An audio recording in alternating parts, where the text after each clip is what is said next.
So the Baal Shem Tov just mentioned the Gemara in Masechet Shabbos. Parshas Vayeira deals with Hafnachas Orchem in the beginning. The Malachim came to Avraham Avinu.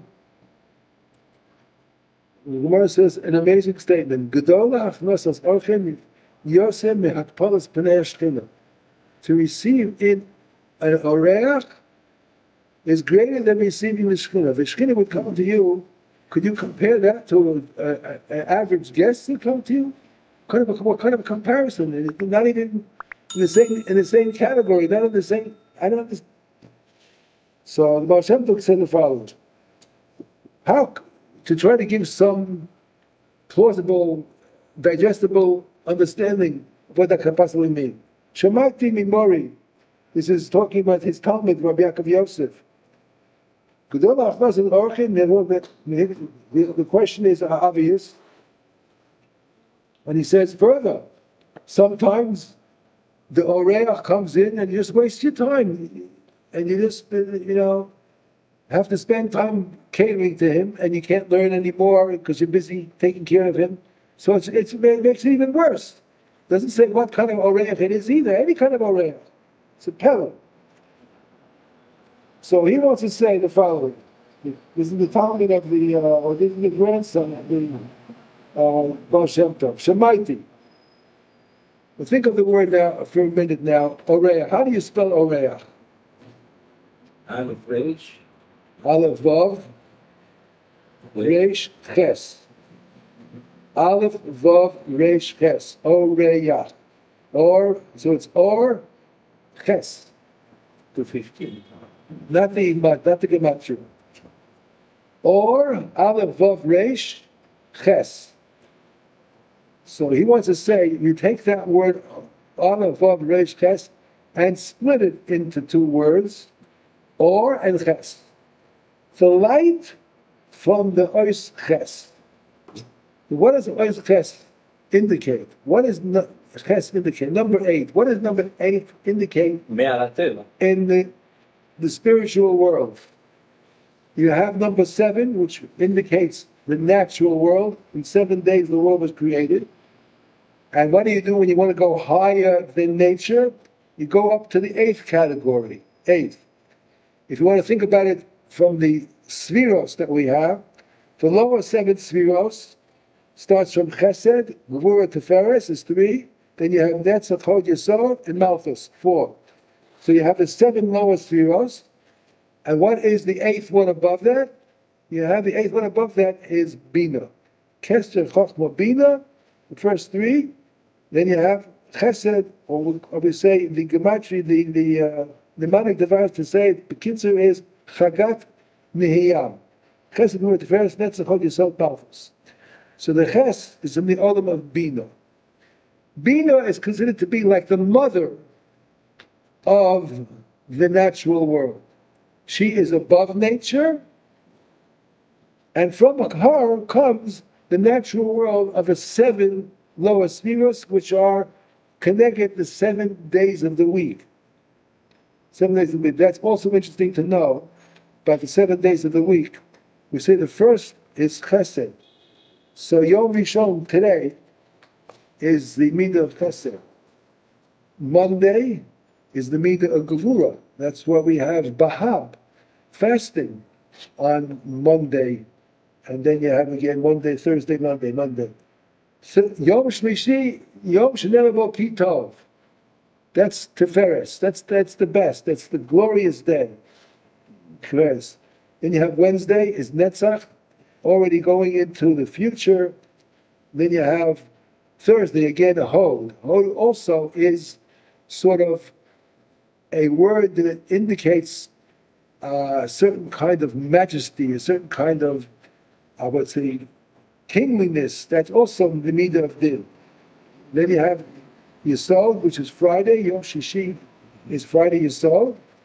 And that leads you right into Shabbos, which is Malchus, the last day. So Yesod goes together with Malchus, and therefore Friday is also a special day. So the introduction to Shabbos. Anyway, the mother of all of these powers, these forces, is Bina. Ches Chacham Bina, top one. She is number 8. She is the Ches. So he says the Baal Shem Tov wants to say, it's not stam. Why did the Torah pick this word, oreach, for the word guest? Why was this word picked? So he says everything in Lashon HaKodesh has an integral meaning. The word oreach can be split up into two. Or ches. The oreach brings in a certain kind of energy into the home, a certain kind of light, or ches.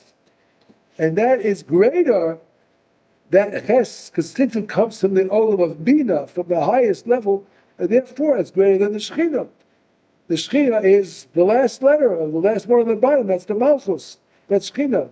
So or ches, Bina is the mother of all the Sfiros, including the Shekhinah and Balat, and therefore to receive that in your home is greater than the Shekhinah itself. Now it's still very difficult. But that's what he wants to say. So just remember, Yeah. Yom Sheni is Gura. Gura. Gura. That's why some people don't marry on Monday. I can see. I mean, Monday was Sunday night already. Or Tuesday man. My sister, she didn't want to marry on Monday.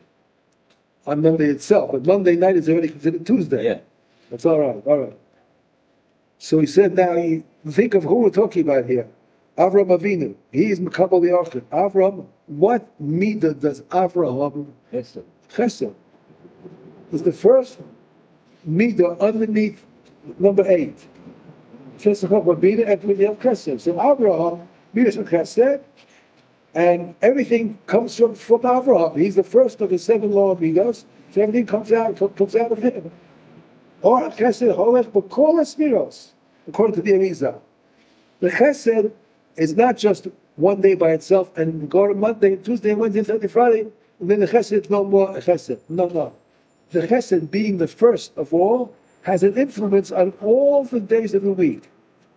Even though the main concentration on Monday is Gvura, but nevertheless there is some kind of an influence of Chesed, the first, which is the media of Avram Avinu, for the rest of the days of the week. By the way, you think of the Avos also. It's very interesting. Learning Hasidus in Kabbalah gives you a totally different outlook on the world. What do I mean by that? The outlook on the world, the world is very, very superficial. You see things, have objects, and they are what they are. So a lion is a lion, and we understand a lion is a dangerous animal, keep away from it, and then that's it. But the lion represents a concept. It's not just, it's a lion, it's a dangerous animal. The same thing applies to everything else in the world. Everything else in the world doesn't only represent what it is. It represents something deeper within it. There's some kind of inner concept that is, I would think, something that can be used, but something that you have to understand to really know the external one. You have to understand the internal as well. So he says the word Oreah, I mentioned this because of Avram, Yitzchak, and Yaakov. Avram, Yitzchak, and Yaakov, they are people. They interacted, they spoke to him, but each one of them had a certain kind of a nature that they could not shake off. This is the way they were born, and there's nothing they could do to change it. Avraham represented the midah of Chesed, Yitzchak, the midah of Din, and Yaakov Tiferes. So you have all 3 Avos, and these are the first 3 of the 7. Chesed, Gvur, Tiferes. Now we understand Yitzchak being the midah of Gura, where he can overcome his nature and be willing to sacrifice his life. His father told him that you have to be a carbon. Okay, I'm strong enough to do it. I was born with the midah of Gura. I'll overcome my natural instinct to live. Hashem says, and you tell me, Abba, that I have to be a carbon? I'm willing to be a carbon. Tie me up, okay, that's Yitzchak. This is the way we are taught to understand the material and the external world by looking to see on the inside what is the real makeup, what's going on the inside. So Baal Shem Tov says the same thing applies to the word Oreach. Oreach means, by the word itself, or ches. It's the light coming in from the eighth level, above nature.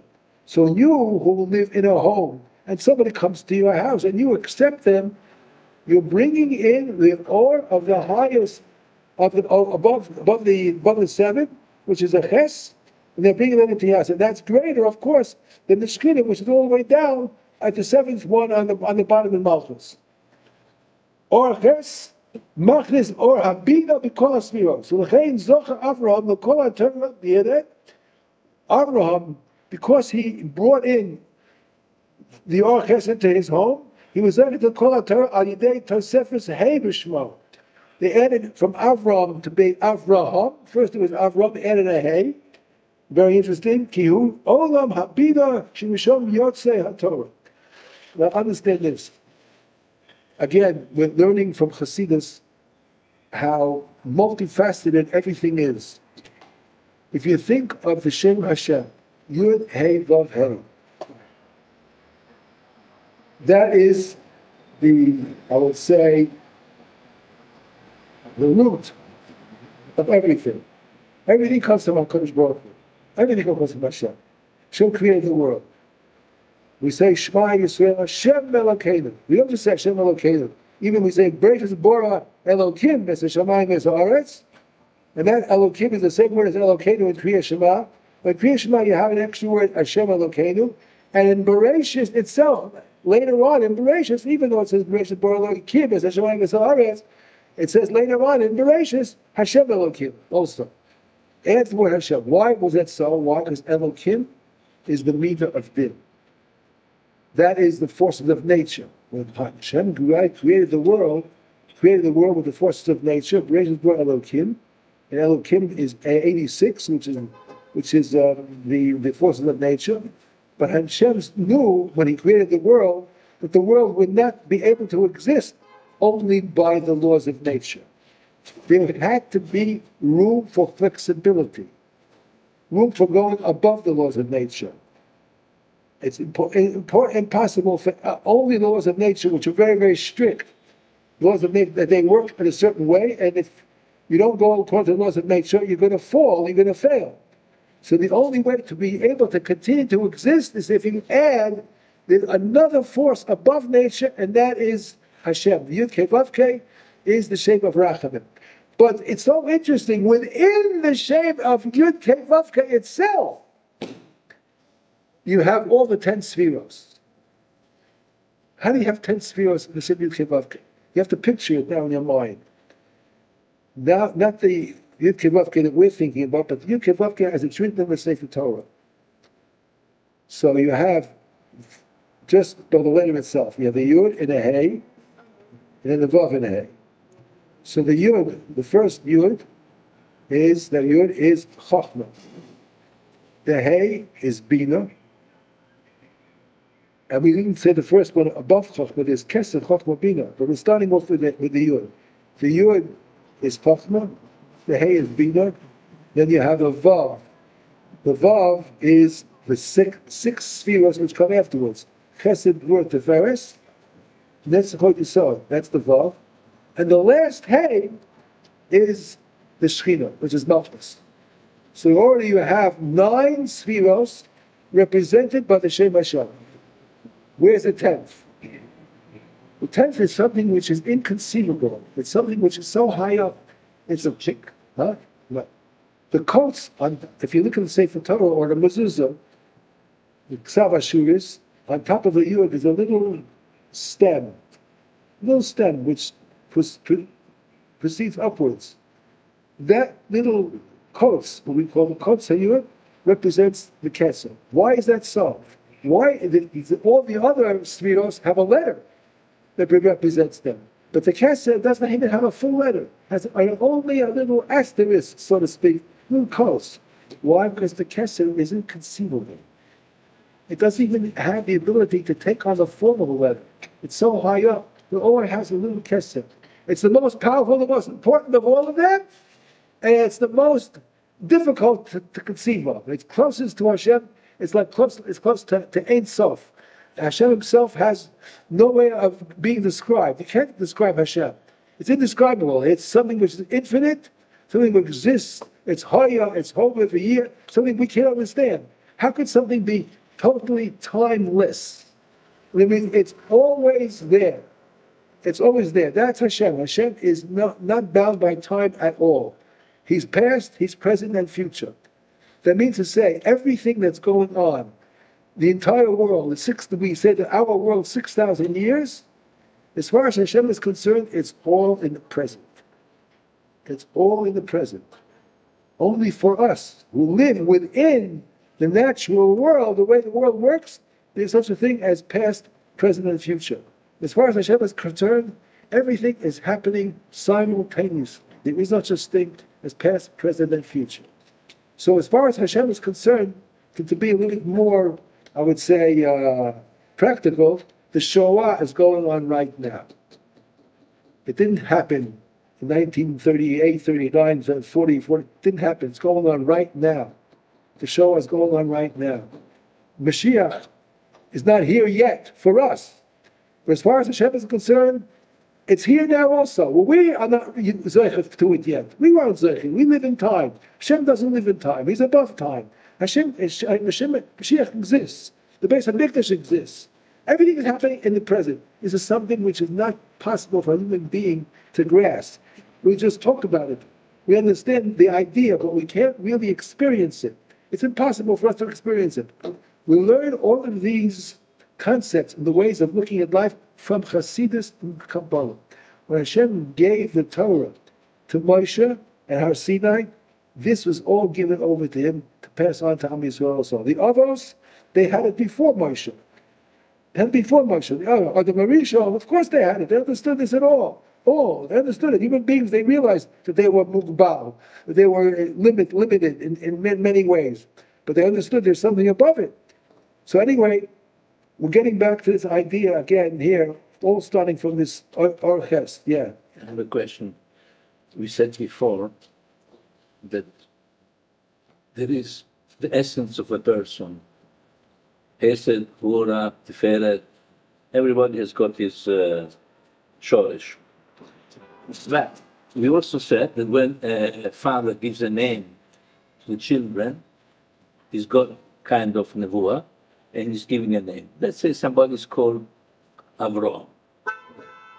Can his nature be his name Avraham, being of nevuah?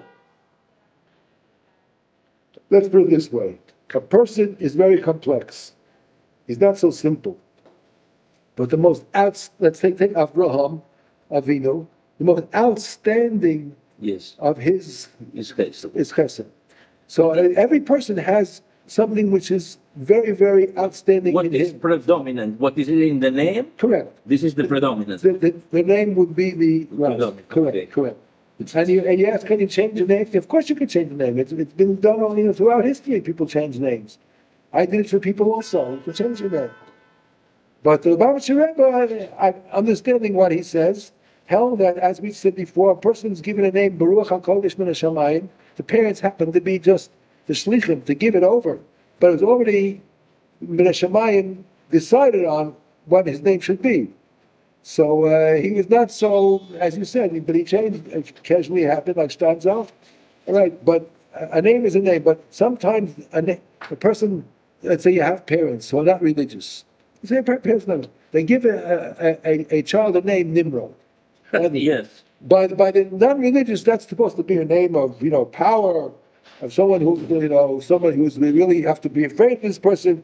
He's not someone you could just deal with like this. My son, Nimrod.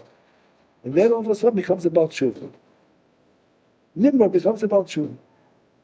Is he going to want to remain with the name Nimrod? That name is going to be very, very, I would say, unfit, defective for him. It's going to hurt his progress. You have to give him a name which is much more, leaning towards kedusha, towards rachamim. Then I need that Nimrod. Of course, in such a case, you would have to change the name. Rav Ishmael. Huh? Rav Ishmael Ishmael is Shama Kel. There's nothing wrong with that. The fact that the Ishmaelim have that name, but the Ishmael is not such a bad name at all. Shama Kel, not a bad name. Ishmael Kel Gadol. We had tzaddikim who were called Ishmael. Ishmael Kel was a kind Gadol with the base of Midrash. Ishmael Kel Gadol. It's okay. All right. Anyway, so this is the Indian of Hachmosas Orakim. Now we have to. So this is a big Indian. It's a big Indian. What happens if you have an oreach who is someone you have to accept because he came to you, and you don't want to turn him away, you don't want to make it a fil Hashem, so you take him in, but he's the kind of person who's going to be very, very troublesome. Very, very troublesome. He brings that over here. Where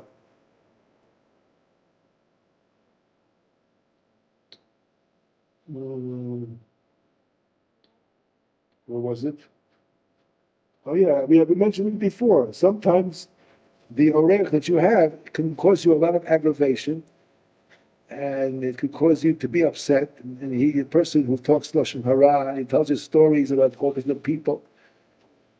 Is it any time? And he said, nevertheless, there's still nevertheless the fact that the person is an oreach by his nature. The fact he's an oreach, the person brings with him this oreches. And you have to find some way in order to make it positive. You don't, you're the host. You could tell the person, excuse me, please, let's talk about something else. I don't want to talk about other people. I don't want to talk about lashon hara. Let's talk about something else. You have to do what you can.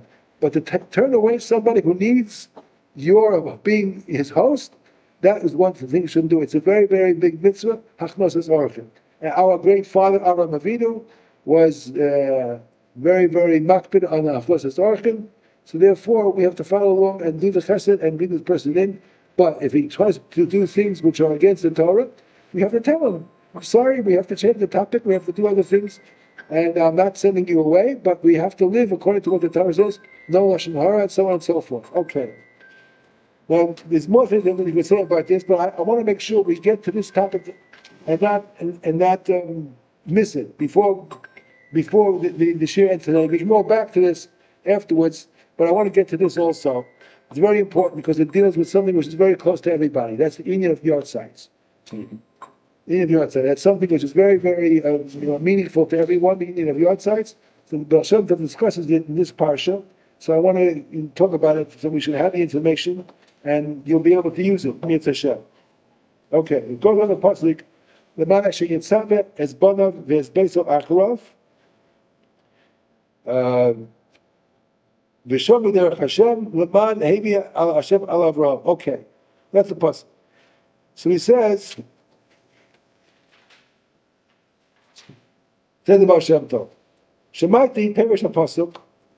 There's a pasuk in Malachi that says, "Oz nidbaru yireh Hashem isha ve'ehu."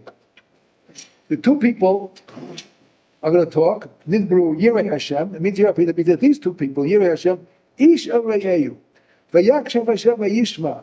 So Hashem is going to listen to what they say. V'yikaseh b'seif v'zikaron l'fanav l'yireh Hashem v'lechosh ve'shma. Okay. So the Baal Shem Tov says, regarding yard sites, isn't it so?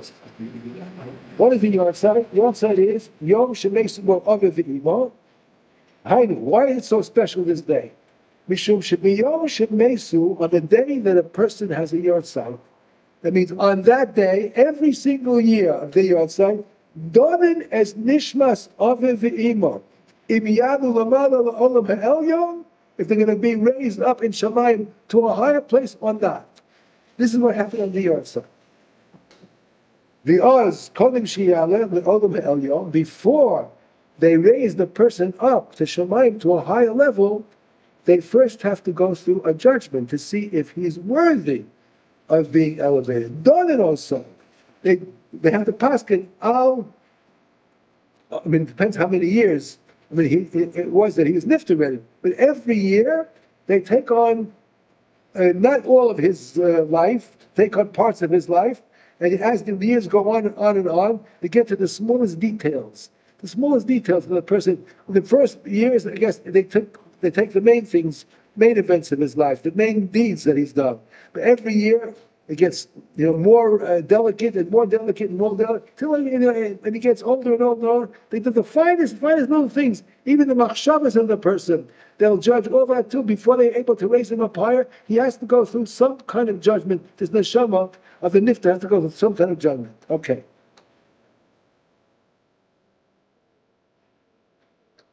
Then it can even get to things, all kinds of minhagim. He says the Baal Shem Tov. So after they finish all the aveiros that the person might have done, they'll look about certain kinds of chumras that he should have taken on. He should have been machmir. It wasn't an aveira that he did, but he should have been machmir. He should have been more careful. They'll be judging him on that also. And therefore, because of the neshama who's going through this mishpat every single year, v'al kain, therefore, the living relatives of that person, they fast, misanid, the osin tzedakah, they give tzedakah also. So with the mitzvah of the tzedakah, kedei lahalos nishmas aviv imo yoselamala, kibra mezake abba. You have to understand, a child is I call it a remnant of his parents. There's something of the parents that was in him. He has certain the genes of his parents. They gave him over from their neshama too. And whatever a child does affects the parents as well. Even if the parent is nifta. Bra mizake abba. Now look, what happens if the neshama has been so purified already, it's ready. But parents were lifted 20 years ago. 20 years ago. How much more can I do? The neshama went through all of I gave tzedakah already 20 years in a row. I gave tzedakah. I fasted. Also, I did everything. What are they going to do with the neshama now after 20 years? What about the people who lived 100 years ago? What happens then? In this dakeh, there's nothing else to judge the neshama on anymore. It's gone through everything in its life, and it's purified to the end result. What is there to left? She says they cannot raise the neshama anymore because it has to go through some kind of a judgment. And if there's nothing to judge the neshama on, the neshama can't go higher. Here's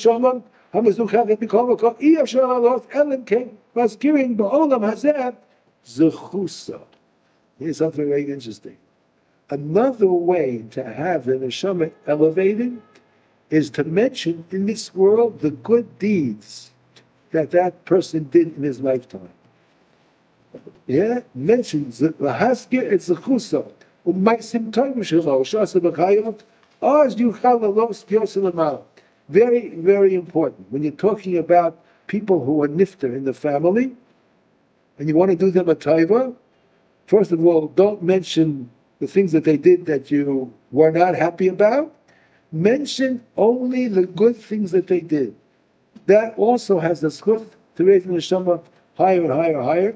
But of course, it will be only after they finish all the mishpatim that had to go first. Yeah.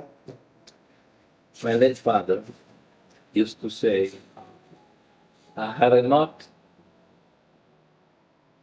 Great. Achron was Kedoshim. But he also said, the dead people will want the truth. How do you put that together? I don't see what the question is. My father used to say, if you speak of a dead person, So you say over the good things that he did in his life? but don't hide. No. All of the things that he did wrong in his life, they know up there, Bashamayim. They know that. They know the things that he did wrong. They'll take care of that also. But that's why we give tzedakah, and that's why we fast, and we say Heshma Rabbah, we say Kaddish, all these things. This helps in the summer too. But after there's nothing else to do, we went through all of his life already. What do you want to do more? Let's say your father has been lived, let's say 20, 30, 40 years ago. And you're 80 years old already, and your father was nifter 40 years ago, when you were 40. So 40 years, how many times? B'Shamayim, they can do all in one shot. And you did it 40 years, what's going to be? So he says, that's the pshat, the pasuk. Oz nitbaru, Yirashem Isha Rehu, Klomar, She'isha Rehu, Madabim Zeh Zeh, Miyir Hashem, Umaskirim Maseyim Hatovim She'osu B'Vayeira. Even though you already mentioned it last year, you mentioned it again. You mention all the good things that a person did in his life, and that will be a excuse for the person to go higher, even though he doesn't go through any mishpat anymore. Yeah. Well, last week you were emphatic that we've all been here before and we'll all come back again. So what happens to the Shema? Is that a different Shema? The same? No, it's the same Shema. The same Shema. We don't have any control over that. Hashem sends us back. We say every single day in davening. Do you ever think about it? B'chal kel chayim b'cheser, b'chayim meising b'rachamim rabim. You ever think that? Yes. Hashem brings the dead to life with a lot of rachmanos. Why does He do it? He does it for us. He doesn't need it. He doesn't know. We did not complete our mission in the first life or the second life earlier, so He brings us back again. And He's not interested in whether we want to come back or not. We would be, if He would ask us, we probably want to stay up there, not come back again, to go through what's good. Again, to go through this world. Who needs it? Who needs it? Over there, it's, no Yetzer Hara. Who needs this world again with the Yetzer Hara? We're all the tzarah to go out of there. You know what I mean? Hashem says, no, that's not how it works. I have his brother's my sister. You have to come back again, and you have to correct those things that you did in the previous life. It's very important to remember that. People don't know that. You have to see in your lifetime what things pull you, what things are, enjoyable to you in the Gashmi world. Remember we spoke about last week? Lech lecha me'artzecha. The Baal Shem Tov says, go away from your pulling to the eretz, to the earthiness. Lech lecha me'artzecha. Raise yourself above, go above it. Take away your connection, your desires. Some people have a desire to eat. They love to eat, and you can see that on them. They get very, very heavy, and they eat, and they have no control. Once they start eating, it's that they lost it. They lost control. So they were sent back in this world to overcome that. And they're failing again. They're going to have to be sent back another time if they don't overcome it in this world. It's something, some people for smoking, or whatever it is. Anything that you feel that you have a pulling towards, and it seems to be that you enjoy it, and it pulls you, and it takes you away from your connection to the spiritual world, to Hashem. That's what you have to work on, more than anything else. Those things that pull you, you have to be very careful. And if people criticize you and they find faults in you, you should say to them, thank you. You don't maybe realize it. If someone finds a fault and says, thank you very much, I'll think about it, I'll see how I can correct it. It's a wonderful chesed that Hashem is sending you a shliach to remind you of something that has to be corrected, and you might not think about it because you're not able to. So you think, I'll find excuses for it to go on that way. And not other people looking at it the same way as you. They are sent to the Shah. It's a big chesed that God sends you somebody who points out your chesroinus, points out the things that you are weak in that have to be corrected. It's a big chesed that comes local, and you should be happy for it. And that causes an argument and say, who are you to tell me what to do? You never say such a thing. Say, thank you very much. I'll think over what you said and see what we can do to improve it. That's the way you have to do it. Okay. So that is the pasuk Oz Nitbru Yireh Hashem Yireh Hashem, and that will cause the Shema to have an aliyah. When you talk over the things that the person did in his lifetime, the wonderful things that he did, the skriya, and he has nothing else to be judged on. He's been ready, nifter already 30, 40 years. Everything is taken care of. You still want the neshama to go higher, so we do the neshama a favor by talking about the good things that he did in his life, and forget about the negative. The negative they know about. That's not for you. Okay, so it's a further.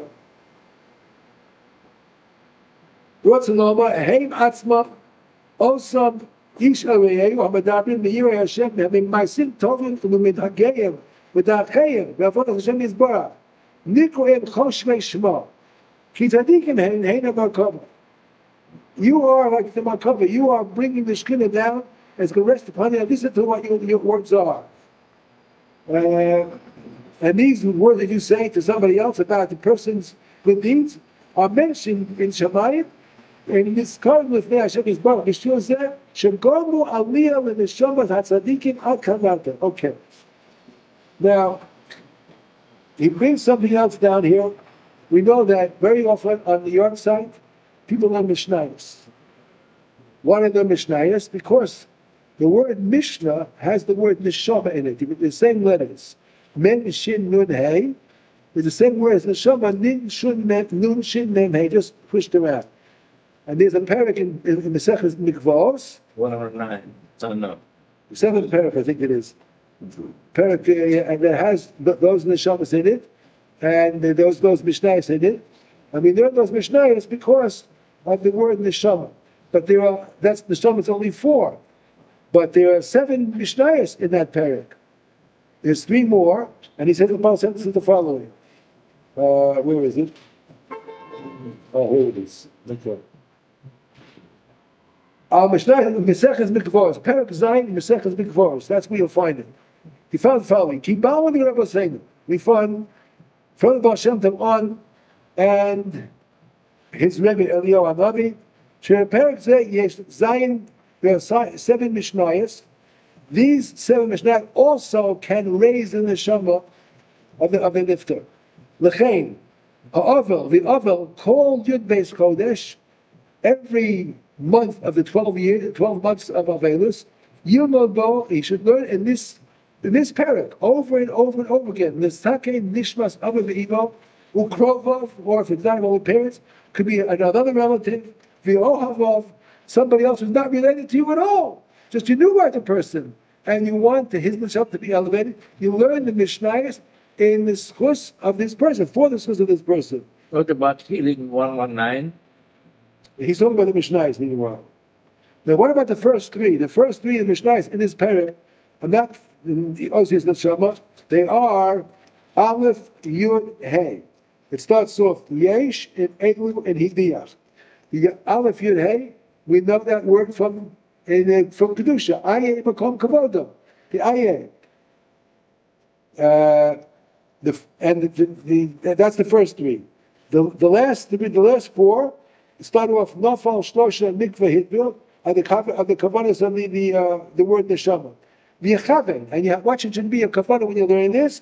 La'ha'alos ha'neshama le'mazel ha'elyon ha'nikra aye. There's some place in Shemayim that's called Mazel Ha'elyon, and the name of that place is called Aye, and therefore, when you learn the first thing Mishnayos in Perek Zayin of Mikvos, your intention would be to elevate the neshama to the Mazel Ha'elyon called Aye. And the Mishnayos can be learned also in another language. It makes no difference, but you have to have the kavanah when you're learning the Mishnayos that you want the effect of this Mishnayos to have a schus for the nifter, that he should be elevated to as far as it can go. Okay. Then he says also, Yafish Tzedakah, Lavos Nishmas HaNifter Min Nefilaso Al Yedei Tzedakah. Tzedakah Tatzil Mimavesh. Tzedakah is also something, the schus of the tzedakah also elevates the neshama. V'ya'ava v'imo yilmod zeh ha'perek b'kol Motzei Shabbos. He's saying that it's an extra time to learn it Motzei Shabbos after Havdalah. Learn these Mishnayos. Why after Shabbos? Motzei Shabbos after? What's so special about that? You know why? Because on Shabbos, the fires of Gehenna are at rest. And Motzei Shabbos, he's going to go back into Gehenna again, and you want him to be protected. So Motzei Shabbos is a time after Havdalah to learn these Mishnayos during that first year. It will go anytime. According to Chodesh. Also on the yard side, and he says also Erev Shabbos Kedem Mincha. It's also a time it's an Eitz HaTzorah. Part of them is called Chai. Amen. Okay, so we went through that, and I wanted to make sure we got that in before the shir ends. All right, you have to leave, Rabbi. Okay, you have to leave. Okay, fine. All right, so we have a few more minutes. Let's go back to the Parsha earlier.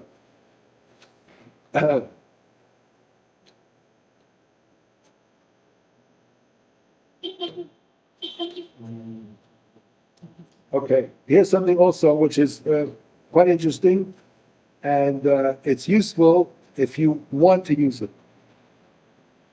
she was told that she's going to have a child. And she says, or Avraham is saying, he's an old man already. 99 years old, how many he's going to have a child there? Does he have the liquids? Does he have the sperm to produce a child? Does she have the ability to conceive? Would the egg should be fertilized? Does he have? The word Eiled, Aleph Lamed Daled, think about that for a minute. Aleph Lamed Daled is not just a word Eiled, it means I will give birth. So he says this word is very good for a Yoledes who's on the birth table. She's giving birth and she's having labor pains and it's hard for her. She thinks about this word Aleph Lamed Daled. Remember, Lashon HaKodesh is extremely, extremely powerful language. It's more powerful than all the languages of the world because it has innate Kedusha inside it. And that Kedusha makes it very, very active and powerful. So if a woman who's on the birth table, who's in the hospital and she's having a hard time giving birth, she should think of this word Eiled, Aleph Lamed Daled. What does the word Eiled mean? The Aleph stands for the Aleph, number one, Shem Hashem. He's number one. He's going to give koach to send it down through all the spheres. The Lamed is 30, but it represents 3 channels in which the Shefa Min HaShamayim comes down in 3 channels: the right side, the left side, and the middle side. So the Aleph, number one on top, is going to send down through the 3 channels of the spiritual world, and it's going to end up with the Dalet on the bottom. It's going to be receiving. That's the receiving end. So he says, Yoledes thinks about these 3 letters, and she has it in mind, that kavanah. When she thinks it, it will help her to make the birth easier and faster. That's what the Baal Shem Tov said. Right, Vayeira. And he said there's something more I can tell you about this. And he tells us to go to another place 1 minute.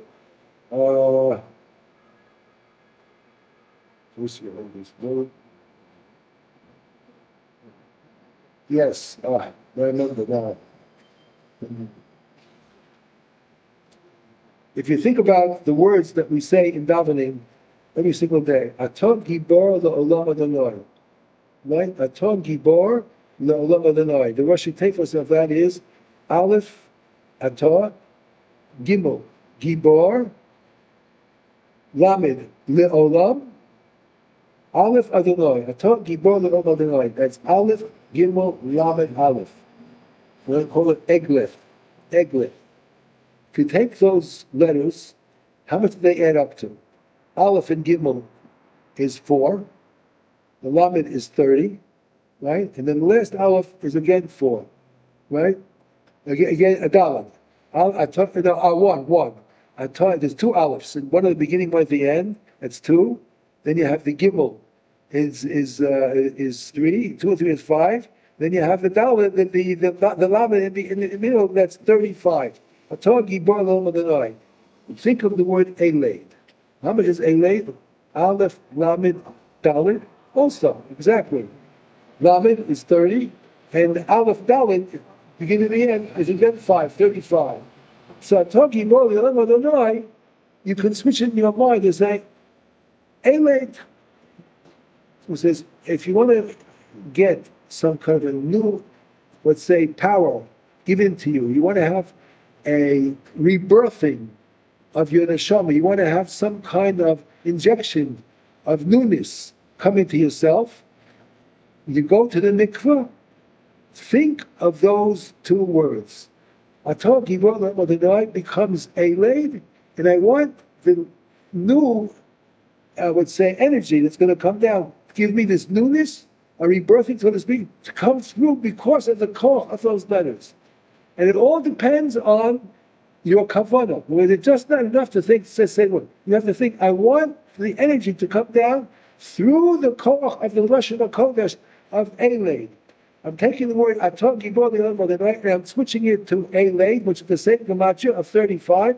And I want Hashem to give me now, coming Erev Shabbos, a new week, a new Shabbos, a time of Kedusha. I want to rid myself of all the Inyanei Chol that have been going on until now, and I want now a newness to come to me on Shabbos, and I want it to come to me in through going to the mikvah. The mikvah is taking off all of the tumas hachol, and I want to now bring on me the kedusha of Shabbos with a newness. And you think of the word Aleph, Lamed, Dalet. I want it to come from Hashem, from the Aleph, down the three paths, the Lamed, and to end up with me at the bottom, at the Dalet. That's what happens. That's one of the kavanas that a person should have when they go to the mikvah on Friday, Erev Shabbos. Now my question is this. Let's say a person doesn't go to the mikvah. He takes a shower. Erev Shabbos. Takes a shower. Yeah. 4 minutes. For 4 minutes? That's what you said. No, I didn't say for 4 minutes. I said a long time ago. Well, I don't know. Well, I don't think it has to be for. I still think it's possible. If you stay under the shower long enough, a person who cannot go to the mikvah, if you stay under the shower long enough, that the amount of water that passes over you would be the same amount, would be the minimum size of a mikvah. That also, like b'di avad, can help. Our Baal saw the minimum size of a mikvah. If you stay under the shower long enough and think about it, I want this to be instead of the mikvah. Our Baal saw it. You're staying under the shower for that amount of time, and you're thinking, I want this to have that effect of Eiled, to come down with a Shemayim, the Aleph, from the Aleph, through the channel of the Lamed, and end up with me. It also can have that effect too. Of course, it's better to go to a mikvah, but if a person, for whatever reason, doesn't go to the mikvah, and he wants to have the effect of the mikvah, at least with the avad, you can do it under the shower as well if you stay under the shower long enough. Now, I don't know how long it takes for the water of 40 saw to come from a shower, but that I don't know. But if you stay under long enough, you can have the same effect as going to the mikvah Erev Shabbos too. All right, that's the Eiled. Let me see if there's anything else we have here. I think that's enough. I think it's enough. It depends on the Excuse me? it depends on the water pressure. Each shower. Yeah, of course. But it's possible. I mean, the best thing is the mikvah. There's nothing, you can't beat that. The mikvah has a koach. Water has the koach to change things. It's a very interesting thing that water is a cleanser. As we learned in Chassidus before, water doesn't only cleanse physically.